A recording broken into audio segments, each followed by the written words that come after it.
दोस्तों, मेरे यूट्यूब पर आप लोग का स्वागत है। चलिए अभी आगे गीत डाल रही हूँ ललनवा। आप लोग को पसंद आओ तो कमेंट में ज़रूर बताना कि गाना कैसा है। चलिए ठीक है, सुना रही हूँ। बाबा दुआरावा केलावा का पेड़ावा, अरे केलावा का पेड़ावा, अरे केलावा पर लंबी डार रे लालना, अरे केलावा पर लंबी डार रे लालना।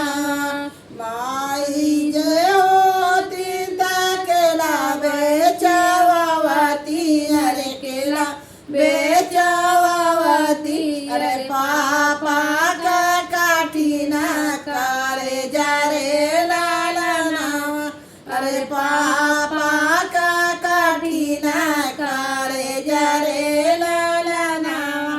चाचा दुआरवा हो केलावा का पेड़ावा, अरे केलावा का पेड़ावा, केलावा पर लंबी डार रे लालनावा, अरे केलावा पर लंबी डार रे लालनावा।